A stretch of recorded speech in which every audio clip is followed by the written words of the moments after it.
जय श्री राम।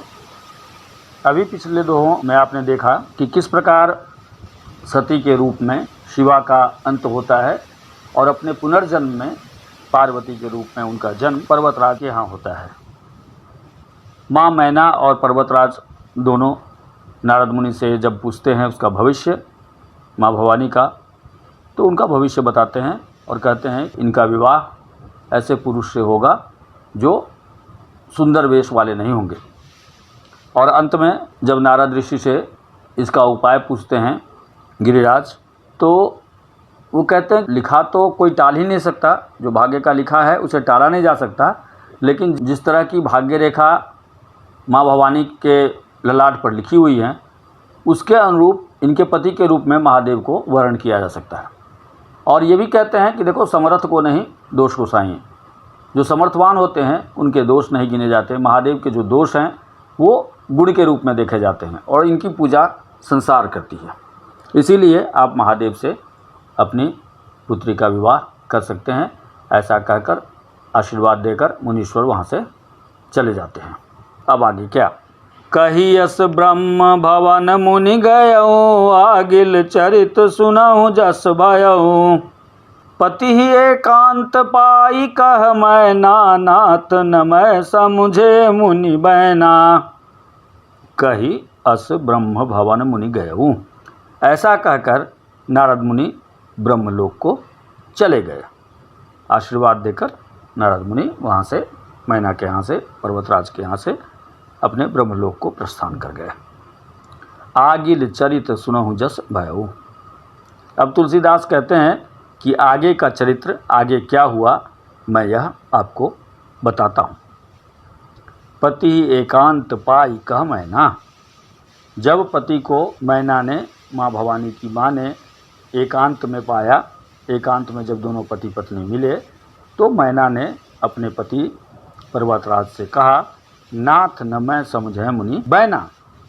हे नाथ, हे स्वामी, मैंने मुनि के वचन का अर्थ नहीं समझा, ठीक से मैं उसे समझ नहीं पाई कि नारद मुनि क्या कहना चाहते हैं। जौं घरु बरु कुल होई अनुपा, करिय विबाहु सुता अनुरूपा। नत कन्या बरु रहु कुंवारी, कंत उमा मम प्राण पियारी। जौं घरु बरु कुल होई अनुपा। हे नाथ, हे स्वामी, हे पर्वतराज, अगर घर, बर और कुल तीनों उत्तम हो, अनूप हो, सुंदर हो, करिय विवाह सुता अनुरूपा, जो सुता के, पुत्री के अनुरूप हो, जिससे उसका नाम बढ़े, ऐसा अगर कोई वर मिलता है, इस तरह के कुल का वर अगर हमें प्राप्त होता है, तो उसी से भवानी का विवाह करें। नत कन्या बरु रहु कुमारी, नहीं तो कन्या चाहे कुंवारी रहे, कंत उमा मम प्राण प्यारी। चाहे हमारी कन्या सुता माँ भवानी कुंवारी रह जाए, लेकिन अगर कुल, वर और घर तीनों सुंदर नहीं मिलता है तो इसका विवाह मैं नहीं करूँगी, क्योंकि ये जो हमारी पार्वती हैं यह मुझको अपने प्राणों से भी ज़्यादा प्यारी हैं। जौ न मिली बरु गिर जहि जोगु, गिरजर सहज कही सब लोगु। सोई विचारि पति करहु विबाहु, जहि न बहोरी होई उर्दाहु।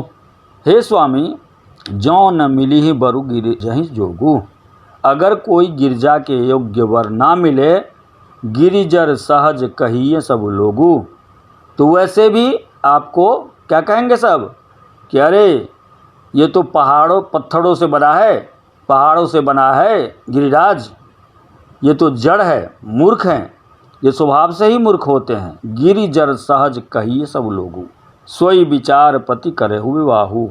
इस प्रकार का विचार करके ही आप विवाह कीजिए कन्या का, सुता का, पार्वती का।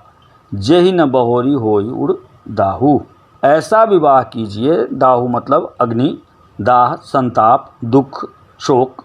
ऐसा विवाह मत कीजिए जेहि न बहोरी होई उड़ दाहु, उड़ मतलब हृदय, ऐसा विवाह नहीं करना है जिसके करने के बाद हमारे हृदय में संताप हो, दुख हो, अफसोस हो और हमारी सुता को कष्ट उठाना पड़े। इसीलिए अच्छा कुल और वर देखकर उसका विवाह करें।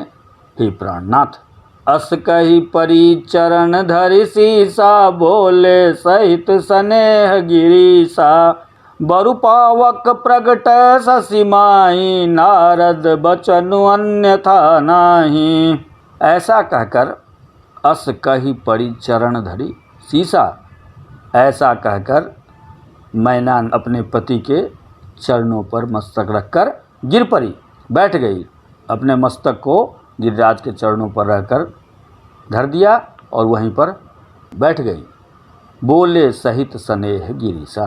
मैना की ऐसी स्थिति देखकर गिरीश ने अर्थात पर्वतराज ने स्नेह के साथ मैना को कहा, मैना से बोला, बरु पावक प्रगट शशि माही।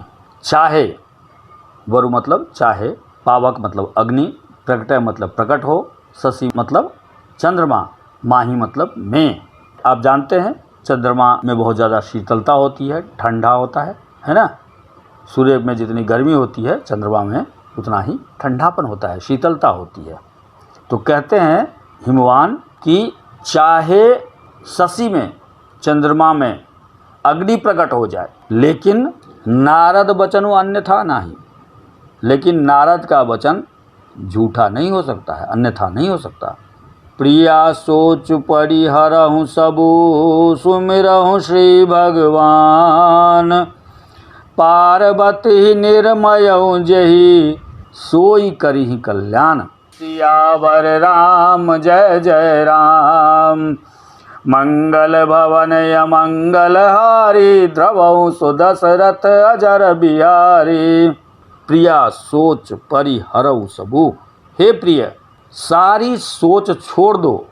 ये जो सोच है, यह सोच छोड़ दो, बंद कर दो ऐसा सोचना। क्यों? सुमिरहु श्री भगवान, और भगवान का स्मरण करो। इन सारी चिंताओं को छोड़कर भगवान का स्मरण करो।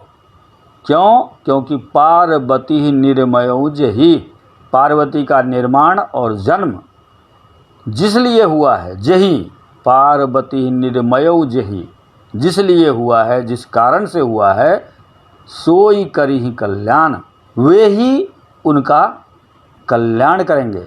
इसीलिए हे मैना, आप सारी चिंताओं को छोड़कर श्री भगवान का स्मरण करो, जाप करो, ध्यान करो और जिस वास्ते पार्वती का जन्म हुआ है वह होने दो।